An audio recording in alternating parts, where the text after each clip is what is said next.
कहा जाता है भागवत गीता सिर्फ एक धर्म के नहीं बल्कि इसे धरती के हर इंसान को पढ़ना और समझना चाहिए ताकि वो अपनी जिंदगी में सुख और सफलता को प्राप्त कर सके।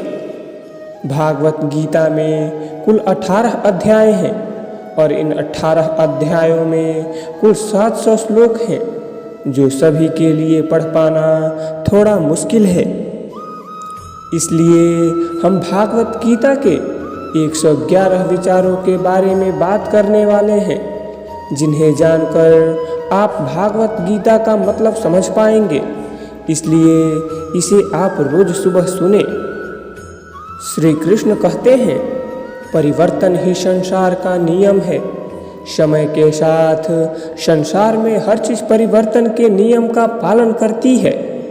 सत्य कभी दावा नहीं करता कि मैं सत्य हूँ, लेकिन झूठ हमेशा दावा करता है कि सिर्फ मैं ही सत्य हूँ।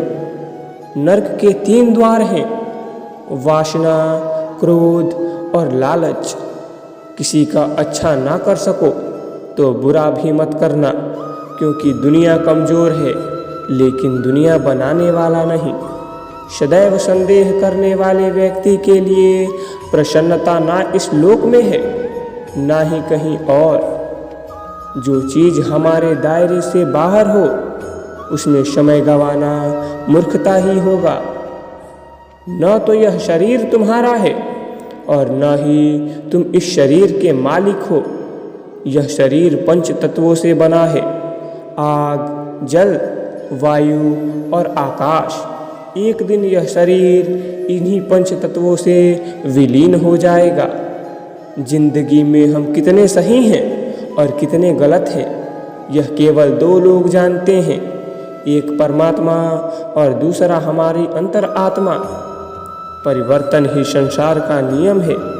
एक पल में हम करोड़ों के मालिक हो जाते हैं और दूसरे ही पल हमें लगता है कि हमारे पास कुछ भी नहीं है।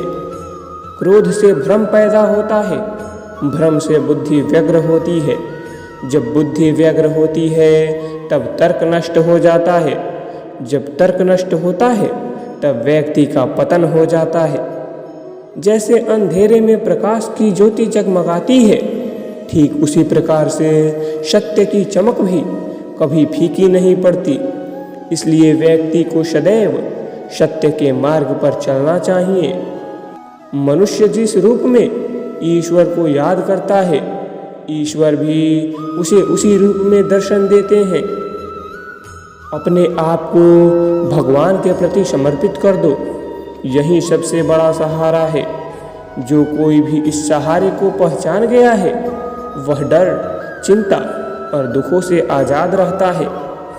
इंद्रियों की दुनिया में कल्पना सुखों का प्रथम शुरुआत है और अंत भी, जो दुख को जन्म देता है। मन की गतिविधियों, होश, श्वास और भावनाओं के माध्यम से भगवान की शक्ति सदा तुम्हारे साथ है और लगातार तुम्हें बस एक साधन की तरह प्रयोग करके सभी कार्य कर रही है। बुरे कर्म करने वाले सबसे नीच व्यक्ति जो राक्षसी प्रवृत्ति से जुड़े हुए हैं और जिनकी बुद्धि माया ने हर ली है, वो मेरी पूजा या मुझे पाने का प्रयास नहीं करते। बुद्धिमान को अपनी चेतना को एकजुट करना चाहिए और फल के लिए इच्छा छोड़ देनी चाहिए। सज्जन व्यक्तियों को सदैव अच्छा व्यवहार करना चाहिए, क्योंकि इन्हीं के पद चिन्हों पर सामान्य व्यक्ति अपने रास्ते चुनता है। निर्माण केवल पहले से मौजूद चीज़ों के प्रक्षेपण है। अपने अनिवार्य कार्य करो, क्योंकि वास्तव में कार्य करना निष्क्रियता से बेहतर है। इस संपूर्ण संसार में कोई भी व्यक्ति महान नहीं जन्मा होता है, बल्कि उसके कर्म उसे महान बनाते हैं। गीता में कहा गया है, कोई भी अपने कर्म से भाग नहीं सकता। कर्म का फल तो भुगतना ही पड़ता है। अपने कर्म का पालन करो, क्योंकि वास्तव में कर्म अकर्म से बेहतर है। सही कर्म वह नहीं जिसके परिणाम हमेशा सही हो, अपितु सही कर्म वह है जिसका उद्देश्य कभी गलत ना हो। इंसान हमेशा अपने भाग्य को कोसता है, यह जानते हुए भी कि भाग्य से भी ऊंचा उसका कर्म है, जिससे स्वयं के हाथों में है। बिना फल की कामना से किया गया कार्य ही सच्चा कर्म है। ईश्वर चरण में हो समर्पण, वही केवल धर्म है। ज्ञानी व्यक्ति ज्ञान और कर्म को एक रूप देखता है। ज्ञानी व्यक्ति को कर्म के प्रतिफल की अपेक्षा कर रहे अज्ञानी व्यक्ति के दिमाग को स्थिर नहीं करना चाहिए। अप्राकृतिक कर्म बहुत तनाव पैदा करता है। किसी और का काम पूर्णता से करने से कहीं अच्छा है कि अपना काम करे, भले ही उसे अपूर्णता से करना पड़े। अच्छे कर्म करने के बावजूद भी लोग केवल आपकी बुराइयां ही याद रखेंगे। इसलिए लोग क्या कहते हैं, इस पर ध्यान मत दो, तुम अपना कर्म करते रहो। कर्म उसे नहीं बांधता जिसने काम का त्याग कर दिया है। जन्म लेने वाले के लिए मृत्यु उतनी ही निश्चित है जितनी कि मृत होने वाले के लिए जन्म लेना। इसलिए जो अपरिहार्य है उस पर शोक मत करो। आत्मा किसी काल में भी न जन्मता है न मरता है, और न यह एक बार होकर फिर अभावपूर्ण होने वाला है। आत्मा अजन्म, नित्य, शाश्वत और पुरातन है। शरीर के नाश होने पर भी इसका नाश नहीं होता। जैसे मनुष्य जीर्ण वस्त्रों को त्याग कर दूसरे नए वस्त्रों को धारण करता है, वैसे ही देह जीवात्मा पुराने शरीर को त्याग करके दूसरे नए शरीर को प्राप्त होता है। जो आत्मा को मारने वाला समझता है और जो इसको मरा समझता है, वे दोनों नहीं जानते हैं, क्योंकि यह आत्मा ना तो मरता है ना मारा जाता है। वह जो मृत्यु के समय मुझे स्मरण करते हैं, अपना शरीर त्यागते हैं, वह मेरे धाम को प्राप्त होते हैं, इसमें कोई संशय नहीं है। लोग आपके अपमान के बारे में हमेशा बात करेंगे। सम्मानित व्यक्ति के लिए अपमान मृत्यु से भी बदतर है। वह जो इस ज्ञान में विश्वास नहीं रखते, मुझे प्राप्त किए बिना जन्म और मृत्यु के चक्र का अनुगमन करते हैं। मैं ऊष्मा देता हूँ, मैं वर्षा देता हूँ और रोकता भी मैं हूँ। मैं अमृतत्व भी हूँ और मृत्यु भी। व्यक्ति जो चाहे बन सकता है यदि वह विश्वास के साथ इच्छित वस्तु पर लगातार चिंतन करे। जब वे अपने कार्य में आनंद खोज लेते हैं तब वे पूर्णता को प्राप्त करते हैं।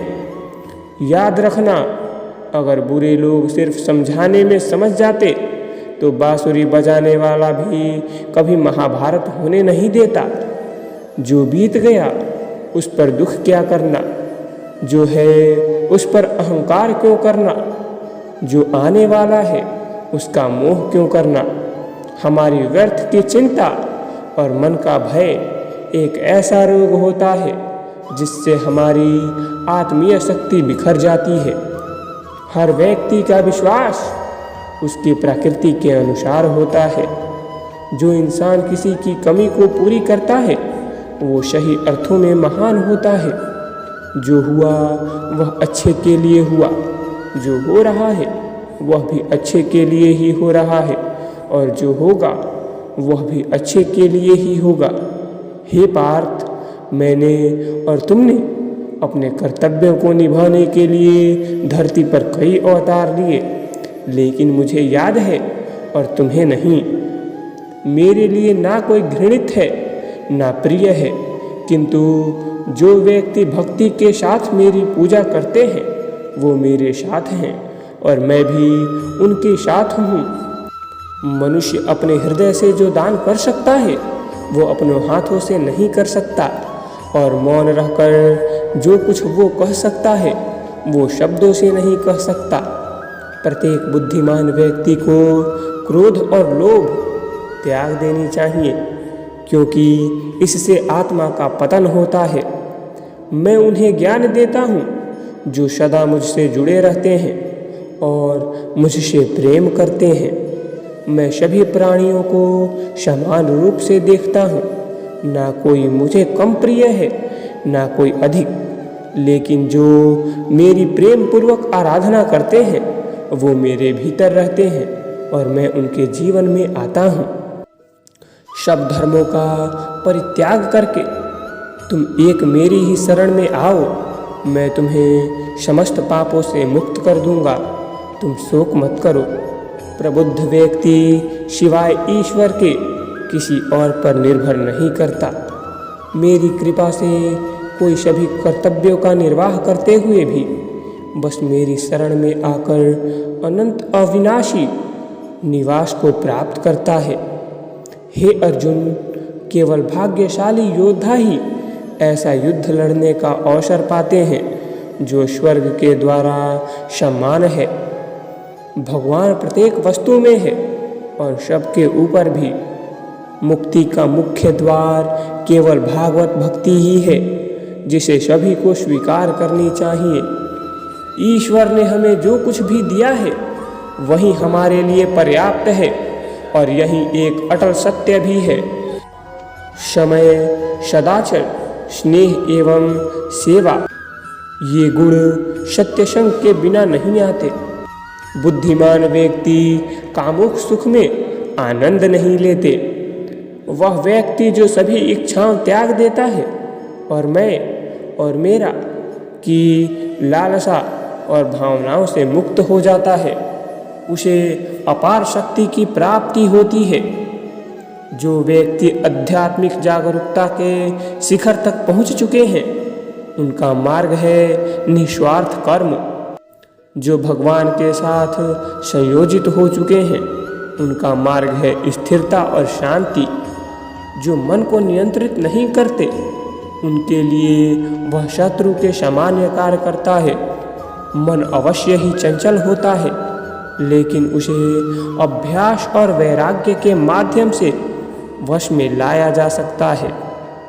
जो लोग परमात्मा को पाना चाहते हैं, वह ब्रह्मचर्य का पालन करते हैं। जो कार्य में निष्क्रियता और निष्क्रियता में कार्य देखता है, वह एक बुद्धिमान व्यक्ति है।